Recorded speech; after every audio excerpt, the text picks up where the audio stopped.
Welcome back. The Supreme Court, viewers, seems to be exasperated with the government on the issue of judicial appointments in our country. Now, usually how it works is, for judges, the collegium from the judiciary sends its recommendations for appointments to the High Courts and to the Supreme Court. They send their list of recommendations after internally discussing amongst them, and then the government takes it up. And then the government looks into those recommendations and gives its approval or not. Sometimes if the government is not convinced with the certain name, then they send it back to the collegium. And then they reconsider. They can either change and give another name, or they can, if they feel that this judge does deserve to be appointed, they can reiterate. Now, in this back and forth that has been going on, what has happened is significant delays in the appointment. 6 times this year already, the Supreme Court has made some very, very scathing comments about it. For example, on August 9th, the Supreme Court said, you don't make appointment after collegium recommends it. That's what they told the government. We gave you time-bound directions to appoint judges. The line has been crossed by the government. You cannot let the third pillar of the democracy, which is judiciary, come to a standstill. 3 days prior to this hearing, Chief Justice of India asked the government if it wants all tribunals wrapped up, because the tribunals were facing massive shortage of manpower. So an exasperated Chief Justice said, do you just want to wrap these up?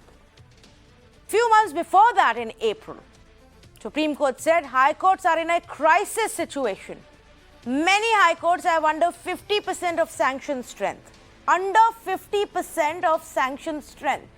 Only less than 50% of judges are actually there than the posts that were created in many of our High Courts. 18 weeks time limit set to process names. 18 weeks. It's not even that the time frame is very small. Before that, a month before this, the then Chief Justice, S.A. Bobde, part of a bench, pulled up the center saying 55 names are pending with the government for more than 6 months. And this has gone beyond any degree of reasonable period. A month before that, Supreme Court said once collegium reiterates the names, the government cannot then hold back. Why are you keeping these recommendations pending? A month before that, Supreme Court said, if you don't give comments for 5 months on recommendations, it is a matter of great concern. Now, you can turn around and say, Tanvi, how does it matter to us? The government and the court are fighting. The court has a certain view on who has to be appointed. Why should they have all the power? So they send it to the government. The government needs to do its due diligence and decide. Let them fight it out. How does it matter to us? That may be a relevant point to make. But I'll tell you how it does matter to you and why you should be concerned about it. Because if there aren't enough judges in our tribunals, in our High Courts, in our Supreme Courts, the cases begin to pile up more and more and more. Justice gets delayed. Cases go on for 1 year, 5 years, 10 years. Judges are overburdened. So, you come back to the position where, frustrated and exasperated with the system, somebody comes and comments and says, Tariq pe Tariq. Why does it happen? It happens because our system is overburdened. Should it happen? Can this be fixed? It can be fixed if you fill up these posts to begin with. You're not even doing that. Take a look at the statistics of how many positions we have as per, and this is data as per the government itself, and how many of them are actually filled or vacant. Gives you an idea. I say good evening to the panelists who are joining us this evening. Siddharth Luthra, former Additional Solicitor General, Kailash Vastev, Senior Advocate with the Supreme Court, Ishratha Nigam, lawyer with the Supreme Court, joining me this evening. First up, though, I'll go across to Justice B.A. Khan, former Chief Justice of Jammu and Kashmir High Court. Justice Khan, thank you so much for joining us. What is your view on this problem? Have we for our own faults, aggravated the problem of delayed justice and allowed it to fester in such a manner? Ma'am, let me first establish my credentials. I have been a part of the process of appointments in 3 high courts. And according to my experience, the scenario which we witness today and the exasperation which you are showing, the Supreme Court is showing, or you are mentioning, according to me and to my mind, this is a situation arising out of a conflict of interest between judiciary and the executive. And this conflict of interest has been there for ages. And it has aggravated more recently when Article 124 and 217 were interpreted by the Honorable Supreme Court in Advocates on Record 2 cases, in a way usurping the power of appointment to themselves, to the collegium which has been created. And this article, if you have a look at it, it says President will appoint in consultation with any number of judges of the Supreme Court and the High Court. And that provision was interpreted to mean that President will appoint in consultation with the Chief Justice of India and his first, they said, 2 colleagues. Then they said that may make it more broad-based with five first senior colleagues.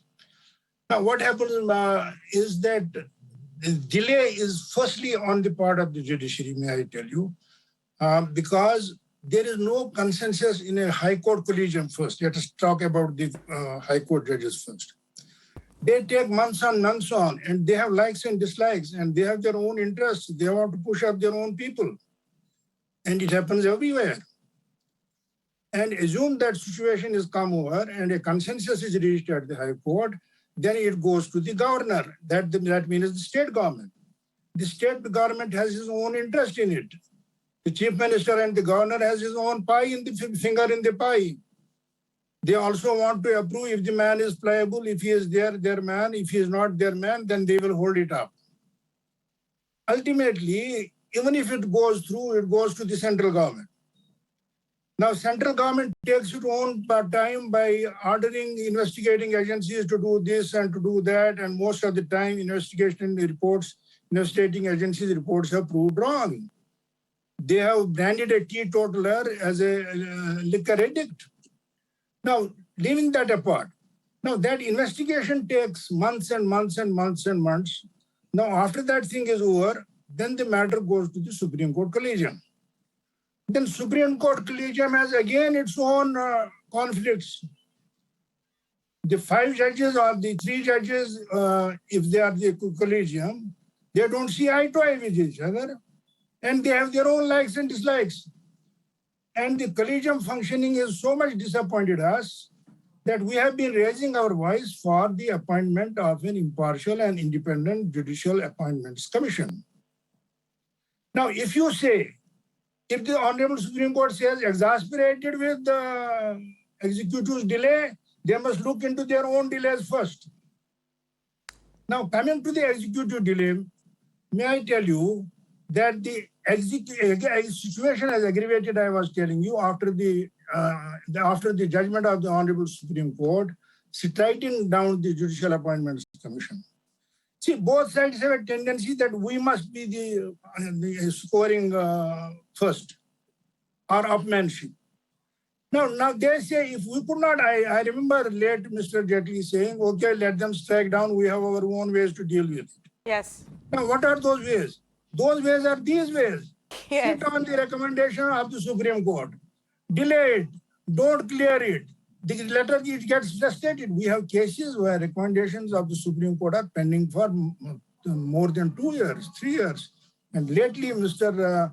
Venugopal, Attorney General, said that we will clear our recommendation in 6 months. Where is that person?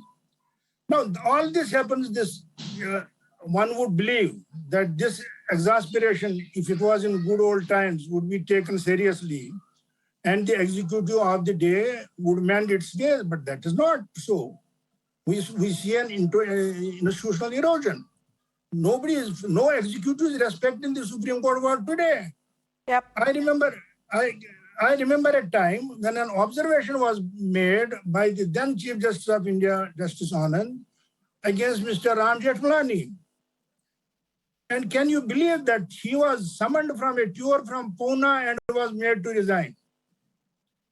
Now, today, can you have such a situation that if you have so many observations for the day, for example, this observation, Yes. But who cares for it? Nobody cares for it. Increasingly, we're discovering that, Justice Khan, that even when it comes to Supreme Court, not just observations. Just before this conversation, we had one about, our politicians and the Supreme Court asking them to be clean and to widely publish information about their criminal cases, and the parties failed to do so, and 8 of them got penalized today. So not just observations go, without being reacted to, sometimes even orders do. But I get the point, thank you actually so much for putting this in perspective. Give me a minute. For Yes, example, there is already a Supreme Court order is already there, fixing timelines. Yes. I was a part of the Chief Justice's conference, which fixed a timeline. That was way back in 2007. Then we had, again, for example, this order of the Supreme Court in 2019, and I remember that Coldfields case, which fixed a timeline that you will have 4 to 6 weeks for CBI inquiry and sending back the recommendation to the Supreme Court. And Supreme Court will have this much time to forward it to the central government. And after Supreme Court forwards a recommendation, they will have 6 weeks to clear it. And in case they have a reservation, they will send it back. Then they will have again, if it is reiterated, then they will have again 6 weeks to deal with it and to clear it. Second, but who cares? Who bothers? Those Chief Justices' conference resolutions are gathering dust somewhere. So are the Supreme Court orders fixing timelines. Right. But no timeline will work unless the judiciary itself deals with the situation. And there is some sincerity of purpose. I thought the purpose was to select the best. That is not happening. It is select your own favorites. Both sides want that. So delays happen. What do you do about this? Well, Justice Khan, thank you so much for being this candid about, what the true picture is and where it stems from. Siddharth Luthra, to you next, since the conversation has reached this point already, where, we must acknowledge that the delays happen perhaps from both ends. Yes, the Supreme Court 6 times in this year has asked the government about what's happening. But at the end of the day, it's the common man who will suffer when we don't have enough judges. You're absolutely right. We are faced with a situation where justice cannot be dispensed effectively across the board with reduced efficiency to almost 50% in some courts or even more. So the issue is really this, and this is a matter of some concern. And to take the point forward from what Justice Khan said, Chief Justice Khan said, if you are going to take 2 years, irrespective of where the delays lie, if you're going to take 1.5 to 2 years to decide whether to appoint an individual as a judge or not, how many people are going to be willing to come forward? There will be 2 kinds of categories of people who are keen to join at the High Court level. The first category is going to be a person who would like to join, hopefully, depending on their capability, at the age of 45, 46, so that they have a shot at being a Chief Justice of a High Court and perhaps reaching the Supreme Court and maybe even being CJI. The second category are people who are willing to join later. And then you have the promoting judges who come in from the magisterial service or the session judges. By the time you appoint them, they have 2 or 3 years left because your processes just go on and on. And this is reaching a level where you will have a lot of very talented people who do not want to be lingering for 2 years. And there are enough instances where people have actually, their consents have been taken, they've been asked, and then they've decided to drop out because they believe that, their desire to join at a certain point is no longer relevant 2 years, 1.5 years later, because people move on in their lives, they get busy with their work picks up, professionally they believe more committed, and suddenly they feel that, we've given up 2 years of our life, we don't know which way this is going to go. So there is a serious need to address the delay system. because that is how you will get good talent. Otherwise, you will suffer a talent deficit. Where is the fault lying? There are definitely delays at the collegium, undoubtedly. And I concur with Justice Khan. There are delays there. The process of inquiry is at one level. The secret process is also very personalized. So, you are making inquiries from personalized contacts and therefore your inputs about individuals may not be accurate. The problem also is at the government level. You have applications which linger endlessly and matters lists go up to the government, then they come back, and 1.5, 2 years later, 6 months later, how are you going to justify that? Eventually, what the funny part is and what the real, should I say, irony is. Who is the greatest litigant in this country? The biggest litigant is the government. Right. There is no greater litigant. So now there are two ways to look at it. Is it that governments of the day want to take decisions which they do not want adjudicated? Or do they realize the cost to the taxpayer by endless litigation? Because despite the new litigation policy, which came in about 10 years ago to try and reduce litigation is not ebbed.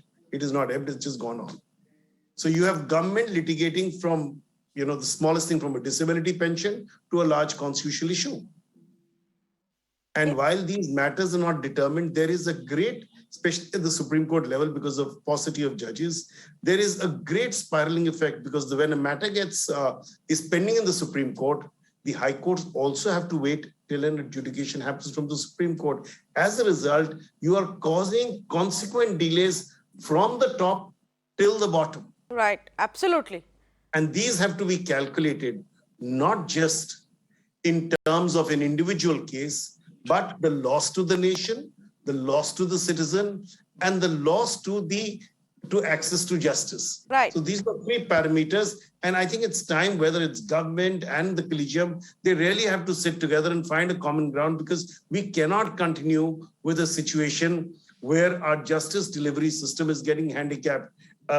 I'm not going to say why or how this is happening, because that's for the parties concerned to see. But we need a solution, and we need the solution now. It can't go on. Mr. Kailash Rasdev, when it comes to the high courts, total sanctioned positions 1,098, total working strength 643, 455 vacant spots.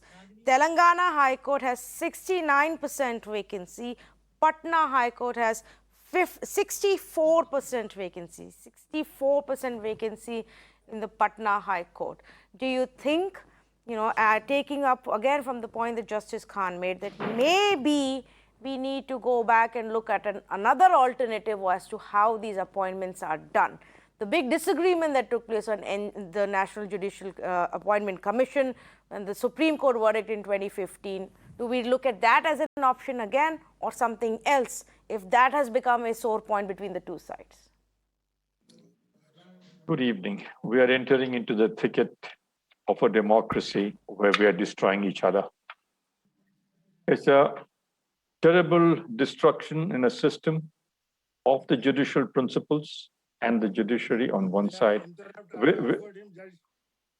I beg ask him why. I beg pardon, sir? I offered you judgeship and you refused. Yeah? I refused because of delays. Please understand, at that point of time when you asked me, if you recall, the delays were running into 2 years. Yeah. And we couldn't afford to wait for 2 years. Sir. I'll come back to that in a minute. May I just say what a loss to the country and the system, Mr. Kailash Rasdev, I was because of the same delays. I was responding to Siddharth that the best people do not come. And No, sir. one of those because of Sir, this? I'll come back to your answer. I'll answer you in a minute, sir. Today we have a situation where you have 22 judges for a crore of people, for 10 lakh of people. So the judge population ratio is absolutely terrible.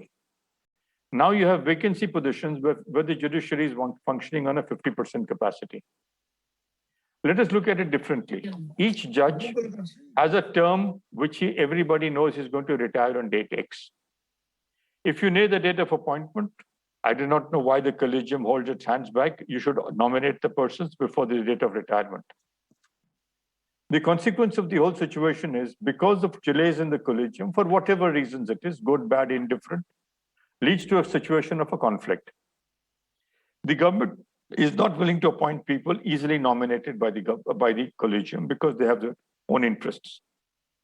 Please look at the present situation. After the NJAC was struck down, how the judiciary has been tinkered with, I use the word tinkered with in the matter of appointments. The Finance Act is used as a money bill for the purposes of regulating appointments to tribunals. The amendments take place to the finance bills of 2015-16 have been amended further in the recent times, where sections 184, 185, 186 have been totally substituted. So the intention on the part of the government is they want to retain absolute control on the appointment of judicial officers to the subordinate judiciary, and they do not make appointments to the higher judiciary, that is the High Court and Supreme Court. Supreme Court today has got 6 vacancies. We will have a large number by the end of the year. The situation emanating is total chaos, total lack of faith between the judiciary and the government. The third limb of the system, which says that the judiciary will be left independent to work on its own, is no longer true. The observations by the court in recent times, please make the appointments. We are sending you names. Why are we rejecting it? This is very simple. We don't want to appoint. We're going to keep everybody in abeyance because there is no statutory provision or accepted convention under which we have to appoint. This only happened at one point of time when in 2010, 11, 12, when Justice Kapadia and all put their foot down saying either you appoint or you see the consequences. So the government then said that, all right, we will appoint. Names were returned and they went back. So if you look at that situation, till we in the judicial system don't stand up, we are going to be standing down in front of our people. Come to the second situation.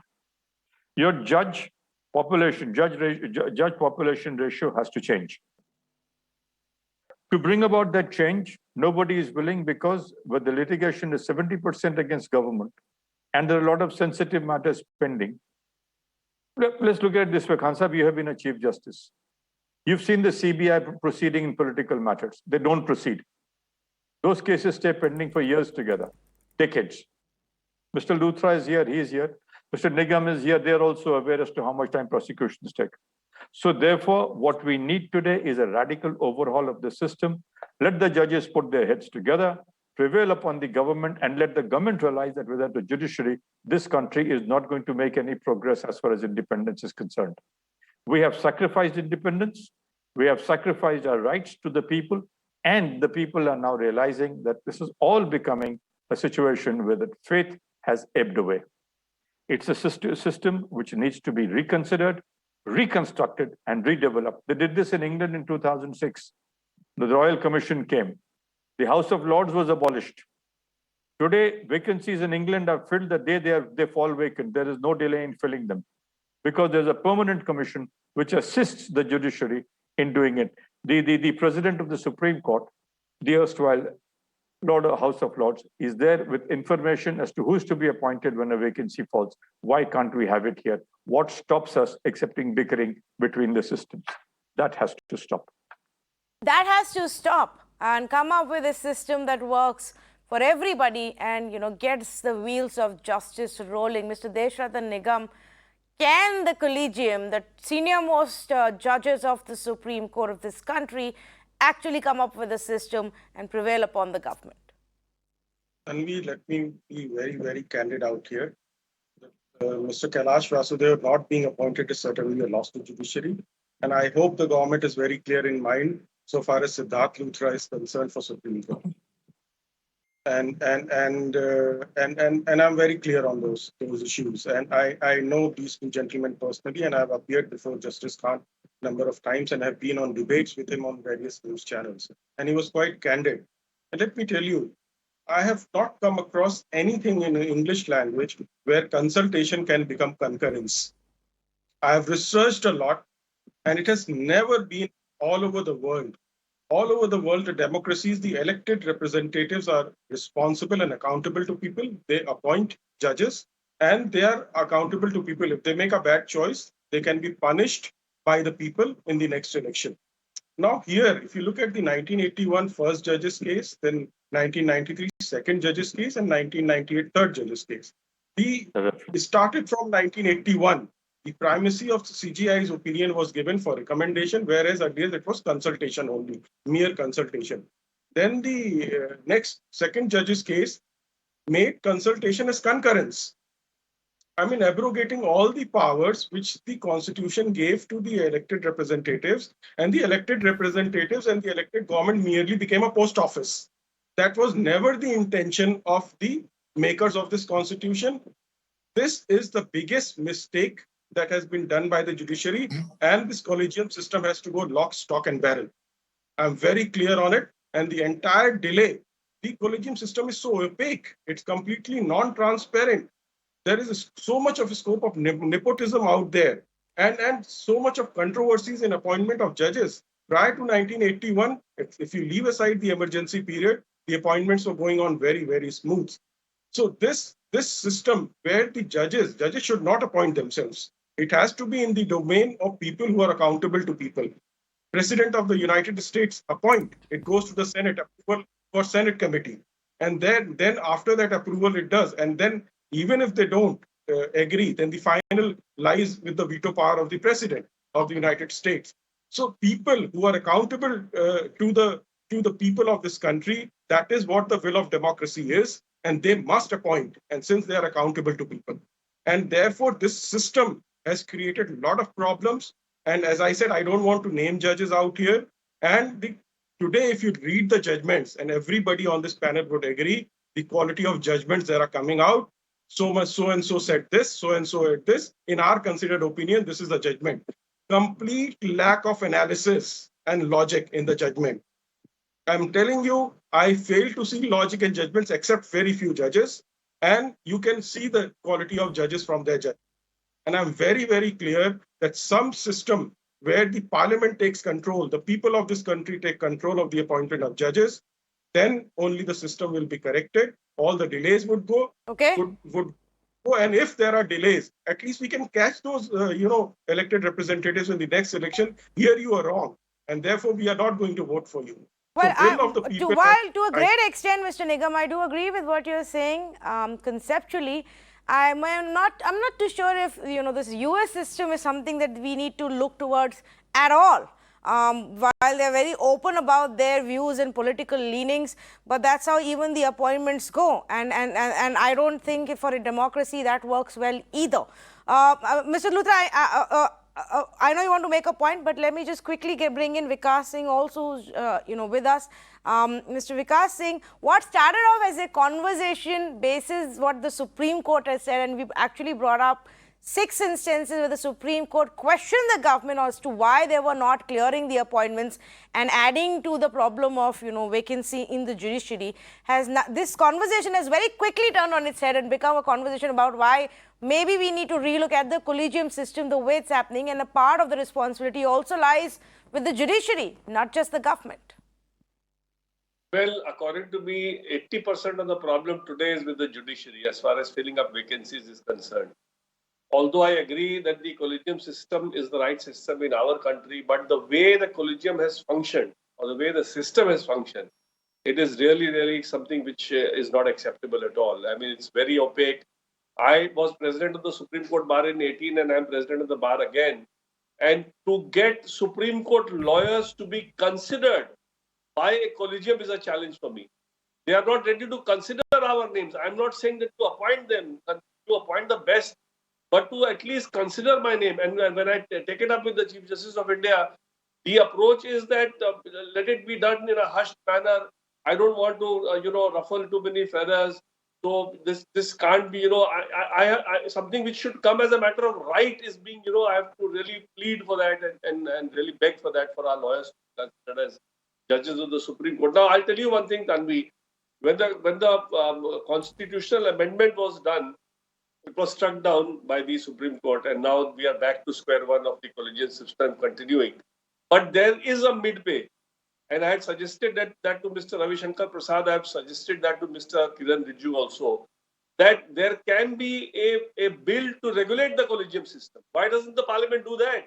I mean, they may control, they may have the turf with them, but the parliament can definitely say that how will you do, what names to consider, you only decide. But what process you will follow, from where will the names come up, will the names be verified by somebody? You are at least forced to look into all the eligible names. Now that's not happening. Now today what is happening, there are 3 members in a collegium in the high courts.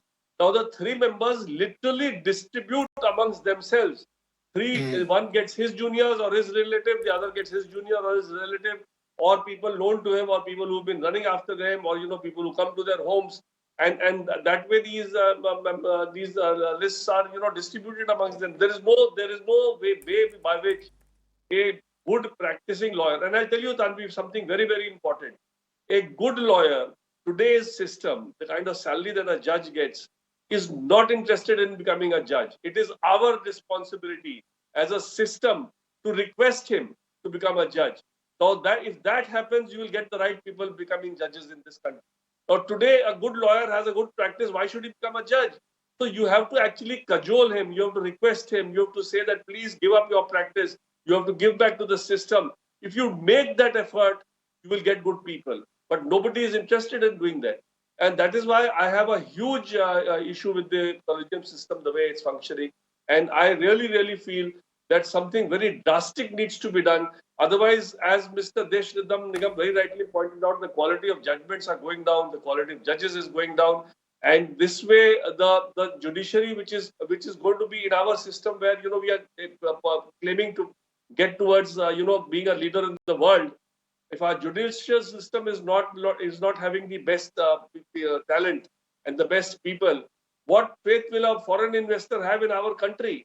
I mean, the judiciary is the real cutting edge for a foreigner to know that there is a proper rule of law in place. And if I go to this country, I will be treated like, for instance, a lot of people don't go to Dubai because they feel that nobody can sue the king there, and most of the business is being done by the king. Okay. So that is a huge problem in India today. Okay, a very, very difficult problem with many nuances, and perhaps the answers and the solution will also be equally difficult to come by. But Mr. Luther, do you disagree with what Deshritham Nigam was saying about how it's the current system which is reducing the quality of the judiciary itself? So let's understand, some judgments definitely are not as crisp as they used to be, but then we've seen that over a period of years, whereas some judgments are outstanding. So that's one part. I just need to clarify on 3 things which I must point out. If you have judges who are doing 50, 70, 100 cases a day, quality is going to fall. There is no way quality is not going to fall. I mean, I spoke to a judge in Allahabad High Court yesterday. Well, yesterday he was there on Friday. He did 120 matters in 5.5, 6 hours. Now, quality is going to be impacted if you have that kind of numbers in a 6-hour working shift and you're working till late. So that's one issue. So we can't just blame it on the judges or the individuals. We also have to understand the numbers are enormous in our system, which affect quality. If you have judges like they do in the Western world, doing, the Supreme Court of USA perhaps does a total of, it has 8,000 cases that come. They select 80 odd cases to do, and out of that also they may do 10 or 15, one case at a time for over weeks and months. That's not how it works in India. In India, a judge is doing 50, 60 matters on a given day, and they're all human after all. That's one. Second issue, just to clarify one thing which my friend Deshritham Nigam said, the third judge's case was the legitimization of the collegium system, because that was a reference by the government at that time asking as to why should we not broad base the selection of judges by having and to the nature of the collegium. So that was a reference answer. It was not decided in any case. It was an opinion the government asked for, and they got it. And that's where the collegium was actually cemented and came into the being. Today, the point is, and while my friend Deshritham, and a very old friend, is right when he says that we may want to change the existing system from the collegium system, but the fact is the constitutional amendment was struck down. And it is important for the government of the day, whether they appreciate it or not, to realize that the collegium has been struck down.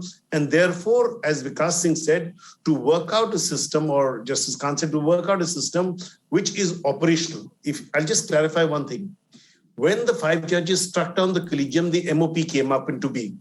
And the MOP was under consideration by a bench headed by Justice Keir at the time. He was not then Chief Justice. And while examining that, initially they thought they'll iron out the MOP, the Memorandum of Procedure, which is the procedural aspects of appointing of judges. But after 2 days of soul searching and calling for requests from all over, the matter was referred back to the government. Now that is the handle that the government has, and the Memorandum of Procedure is being used now to delay applications. And that's what's causing delays at the end of the government, which is not to say there are not delays and recommendations being made. That's absolutely right. So what we really need to work at is, and I must tell you, there is a lot of legal talent available. Right. Pick it at the right time. We don't want to lose them like we lost Mr. Kailash Vasudev. Right. Okay, if I can just go back to Justice Khan, Mr. Nigam, I'll come back to you in just a bit, but I want to go back to Justice Khan first. And Justice Khan, you mentioned a wide variety of reasons, and it's a fact that there will be local bar politics to nepotism, to other kinds of groupism activities, to even government interference or whatever. There could be several reasons for the push and pull at every level of this appointment process. That being said, can a government resort to, or should a government resort to these kind of arm twisting tactics, that if it's not going to be our way, if we're not going to clear the appointments? Tanvi, I had mentioned at the very first stage that it's a clash of vested interests. Why should not government, as Mr. Nigam was saying, give this whole power to the elected representatives only? In some systems, you will have a verification done by the parliamentary committee. For example, just as we have Senate hearing in the America. But it's not in practical terms, it's a clash of interests. Executive wants their people to be in, and this collegium people want their people to be in. This is the practical I am telling you. The rest is all theory. Why are they holding it up? Because they know that after inquiry, the man is not going to be towing out this thing. And we have come to a stage where people want that they must be ideologically aligned to us. So that is why the delay. And in case of judiciary, the delay is because there is clash of interests between the members of the collegium. One wants his own man, the other wants his own man. And there is no transparency. There is no criteria on which to select. What transparency is there? If you tell them, you give us the reason, with great effort, we have been able to get it on the website that this has been recommended and so on and so forth. And they say if we give the reason, the other man will be stigmatized. That's not so. Number two, Vikas was saying that the best system is, collegium is the best system, and there must be a regulation of its functioning. But to that, the answer is that there can't be a law which can regulate the functioning of a collegium. After all, there is a human element working on that. Number two, via media had been taken to have this memorandum procedure which Siddharth was mentioning. Now, can you please now look at the joint connivance? This memorandum of procedure has not been approved or cleared for the last how many days after the judgment of the Supreme Court in the Judicial Appointment Commission case? Nor has there been any participation. If that has not been cleared, and if there is a joint connivance, and if they are shifting the buck from one to other, judiciary, the Supreme Court says, government, you approve this, and government says, no, you approve this, and both are willing to put it under a curtain, then how do you do? How do you regulate it? Now, the only solution for any right-minded well-wisher of the judiciary and the executive is that you must have an independent and impartial judicial appointments commission. And this is not asking for a moon. This is something which you can do. This is something which you can borrow from South Africa. This is something which you can borrow from UK, as Mr. Nigam was mentioning just now. They reformed their whole system in 2005 when they abolished the Privy Council. And they constituted a broad-based commission in which all sections of the society have representation. And their advertisements are invited, in which everybody can apply for consideration. For example, academic people can also, belonging to some professional people can, chartered accountant can also apply. Can you believe we don't have people in the high courts, judges who can deal with a tax matter? We have a crisis in Supreme Court, they can't deal with a criminal matter. There is not a specialized criminal bench in the Supreme Court as Siddharth would do. And this is the situation. What I am saying is that a balance has to be struck, and that balance has to be that if you are convinced that you want your judiciary to be independent, if you are right-minded, and if you want that people should come on merit and the meritorious should come up, if you are wanting that this system should work efficiently and people should be satisfied and some justice should be given to them, then please shed your conflict of interest and evolve a system in which there is a balance. Balance would be broad-based. A judicial commission constituted last time, which was struck down. It was not a balance. It was not a balance. It was again 3 judges of the Supreme Court. Okay, then 3 people from this the executive, in which the argument, spacious argument on which it was struck down was that law minister being a member of this thing is a threat to the independence of judiciary. What is that? Well, law minister is now not clearing your files. Then you are crying horse, exasperation. Same law minister, if he was a member that time, then how did he constitute a threat to the, because he is an essential key man in the appointment process. So my suggestion always has been today is that kindly make an effort to have an independent, impartial commission. Okay. And as much free from influence from the executive as from the judiciary. Okay. Fair enough. So, in fact, Justice Khan, you actually took me to the point that I was going to raise next. What is it, Mr. Kailash Vaste, for a lot of our viewers who may not have tracked or understood at that point, the reason why Supreme Court struck down the NJAC when they said it's an ugly compromise between politics and the government and what judiciary should be? And is there a way out from there, like Justice Khan was saying, change the mix of people who would have the deciding power? I go one step further. Khan Saab is right saying that we must have a radical change. To begin with, what we should do is that within the judicial system, using all the Chief Justices of the High Courts and the Chief Justice of India, put up an absolutely independent commission within the judiciary.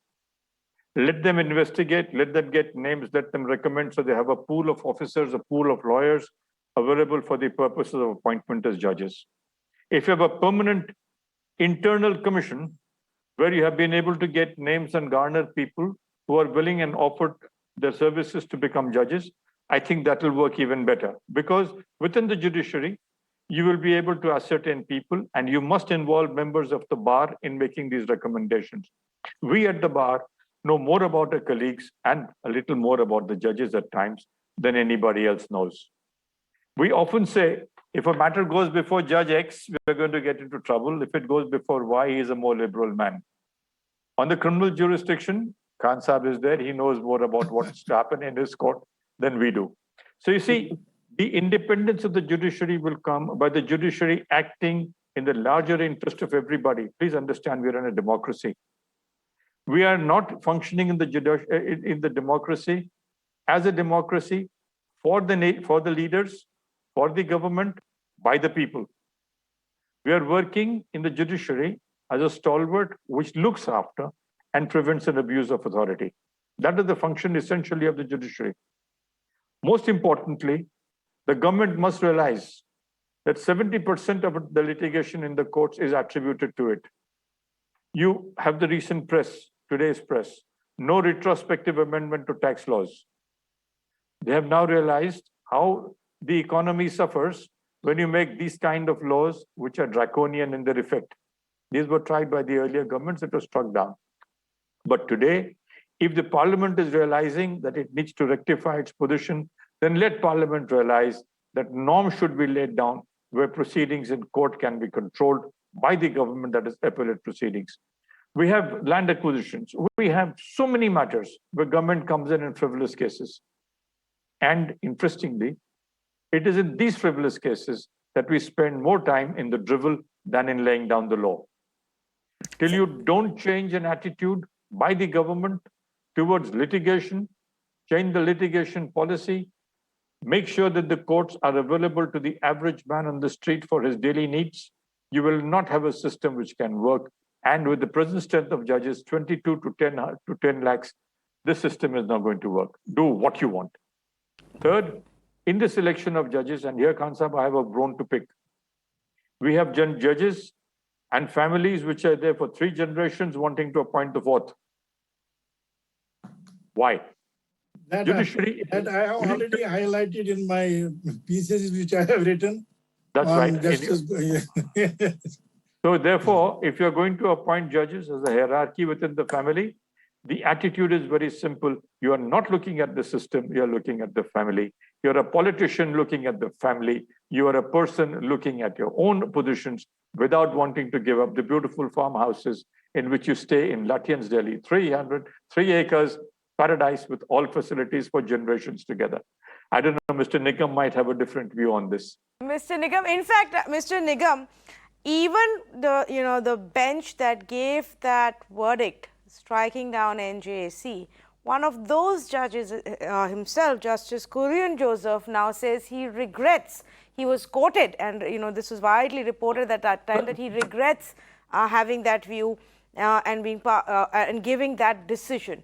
And I actually increasingly find more and more people who at that point were more supportive of the collegium than the NJAC, saying, okay, we need to relook at this.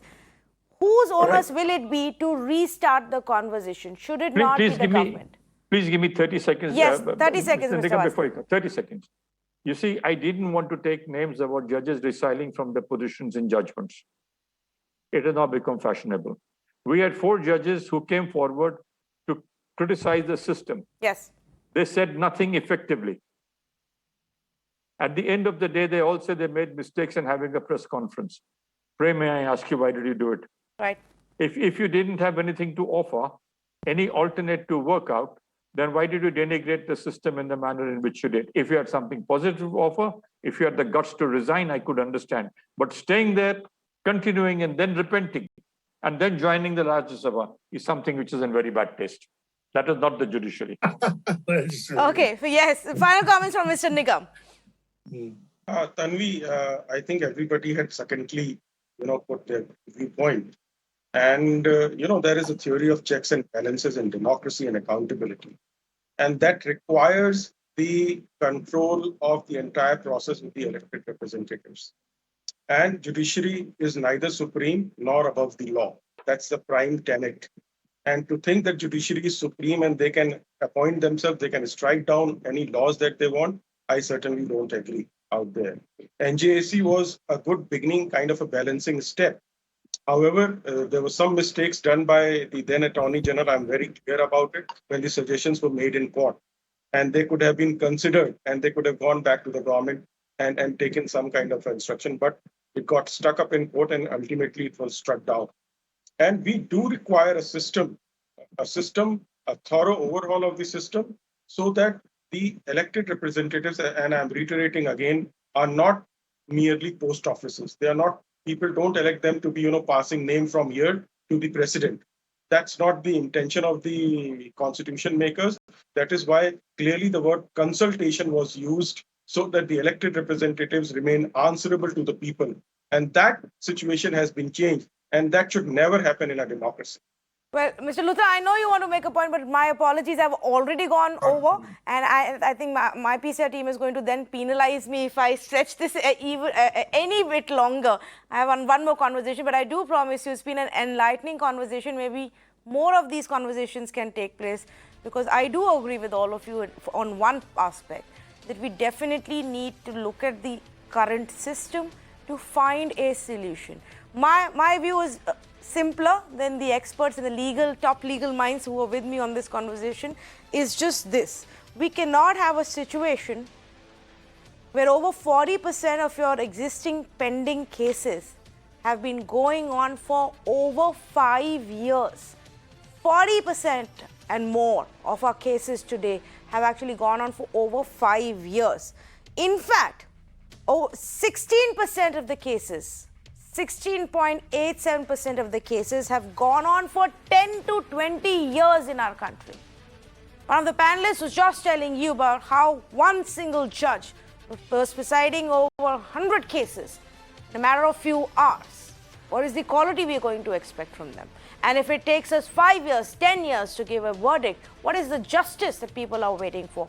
Why should we, the common man, seeking justice, turning towards our judiciary to right the wrong that has happened, why should we have to wait for so long? Why should we have to run around just because these two sides, the judiciary and the government, the executive, cannot agree on what's the right way to appoint judges in our country? And so, over 450 posts in high courts are lying vacant. Imagine the kind of efficiency that would have come into our system had we only filled up these posts. I'm not even talking about any other kind of boosting the judiciary or strengthening it. Just imagine if the basics are done. One can only hope that we find a way out rather than just these back and forth, push and pull that seems to be going on between these two arms of our democracy. Thank you for joining us.